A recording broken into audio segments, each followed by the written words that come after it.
ځانګړو ځواکونو یو ځل بیا د ولس زړونه وګټل. څه یې وکړل، کومه غټه کارنامه یې وکړله، دلته یې له موږ سره په دې ویډیو کې وګورئ. درنو لیدونکو السلام علیکم، وخت مو پخیر. د ملي امنیت ځانګړو ځواکونو د جمهوریت روغتون ډاکټر محب الله بارکزی تښتونکي ونیول او ډاکټر بارکزی یې د هغوی له منګلو څخه وژغوره. د ملي امنیت عمومي ریاست په یو خبرپاڼه کې ویلي چې د ځانګړو ځواکونو د میثاق پروګرام د دوام په چوکاټ کې په هدفي عملیاتو کې د جمهوریت روغتون ډاکټر محب الله بارکزی د کابل ښار د 18مې ناحیې په مربوطاتو کې له انسان تښتونکو وژغوره او هغوی یې ونیول. په خبرپاڼه کې راغلي چې د بلال اسدالله او شیرشاه په نوم انسان تښتونکو ډاکټر محب الله بارکزی نیولی و.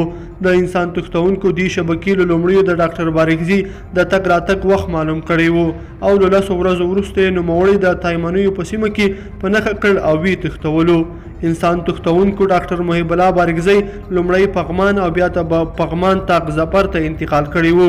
د ملي امنیت ځانګړو ځواکونو دا قضیه تر پلټنې لاندې کړې وه او د هدفي عملیاتو په ترڅ کې د جمهوریت روغتون ډاکټر محب الله بارکزی د هغوی له منګلو وژغواره او د انسان تښتونکو سره سره د ننګیالي فیض الله او عبدالهادي په نوم کسان هم نیولي وو.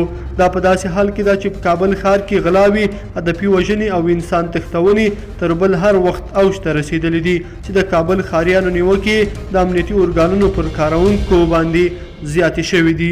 لیدونکو په دې هیله چې دا مطلب به مو راسره تر پایه پورې لیدلی وي. که مو دا ویډیو خوښه شوې ویډیو لایک کړئ د سره او چینل سبسکرایب کړئ. تر بیا ښه وخت.